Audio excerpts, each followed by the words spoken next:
Right. So I think the one thing that other peeps that have gray hairs and start losing their hair will tell you is like, just make sure you're mentally prepared for the foundation of the ground to be shaky. Because I think you've got, at least from what I heard, and the reason I'm giving you that advice is I think you've got stuff figured out, other than when the football field turns into a hockey arena. Right, because I haven't been to that. That's right. Right. And that experience is real tricky.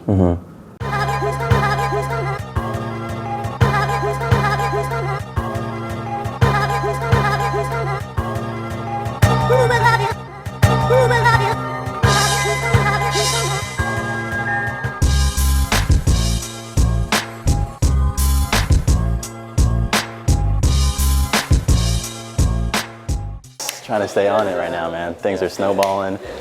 It gets fucking hard after a while. Like, you really got to be careful not to skip a beat, because like you slip up here, it's a domino effect, and then you're behind. And like, I see you staying on it too. Like, I'm just like, I don't even know how you're cranking, what you're cranking right now at the rate that you're cranking. It's like, team now. Yeah, word. 16 people. 16. Dude, this world has changed so much. We're like, this business wouldn't even have been possible for this business to exist like 10 years ago, you know?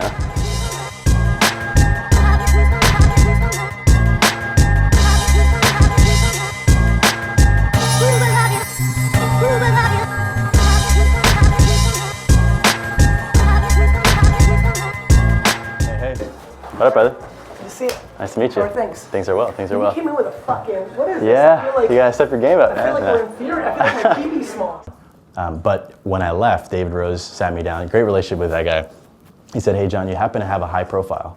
You speak and so forth, and that's great. But never let that come at the expense of doing." Sure. And that made a big impact on me since then, because it's easy for me to like get a lot of these opportunities. And right now, I have a signed shopping agreement with. We're working on a TV project. They want to trail the next cohort of Co-Found Harlem, because they see an opportunity to like talk about Stardust, but in a bit of a fresh way, because it's Harlem and it's, and so forth.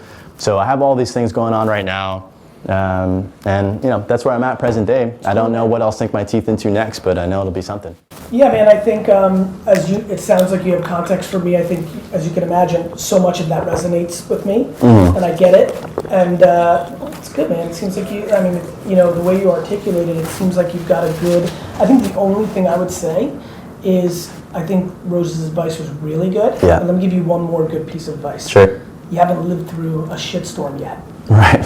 Right. I'm very hot on this right now. Right. I want all these young entrepreneurs to like brand deals and Schwab, they cut these things out. Right. eBay cuts out the luxury of branded content when shit gets tight. So the only thing I would throw out, now look, I don't know if the federal government and the Trump administration will probably do everything it can to make sure that the economy doesn't melt on their watch. So we could literally go in an inflated, fake, propped up 7 years of great prosperity, but that would be unprecedented to go 15 years. Right. So I think the one thing that other peeps that have gray hairs and start losing their hair will tell you is like, just make sure you're mentally prepared for the foundation of the ground to be shaky. Because I think you've got, at least from what I heard, and the reason I'm giving you that advice is I think you've got stuff figured out, other than when the football field turns into a hockey arena. Right, because I haven't been to that. That's right. And that experience is real tricky. Especially if you're overextended and not sitting on enough liquid. Right. And like, I haven't even invested anything in a year. Yeah, and it's not a big focus of mine either, but like I have, enough things going on that I'm certain that we'll cross paths like eventually. So I just like appreciate the time, brother. Real pleasure, man. Cool. Continued success. Yeah, absolutely. Yeah, let's do it.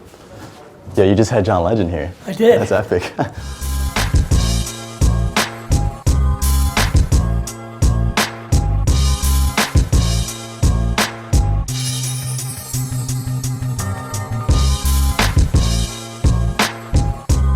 When you're an investor, you see so many deals that you start developing macro understandings, and you start developing an eye for spotting trends and tendencies of founders, and what are some indicators that someone's on the route to success, and all these kinds of things. So with that said, it's very evident to me we're playing in the same space. I've now dabble with you guys enough to know that like I really love the type of audience that you're growing, how you're growing it. I'm in touch with Natalia, so I know what time it is. I see you guys working on some, like, I follow you guys, right? So I see you guys putting the work in. And I just think that there's an opportunity perhaps for us to strategically leverage each other and help each other grow. And I'm open to like beginning that dialogue right now and seeing like, if anyone, like we can throw something up and see what sticks, but like, perhaps there's some low-hanging fruit that we can tackle now, and maybe there's like, midterm things that we can also tackle.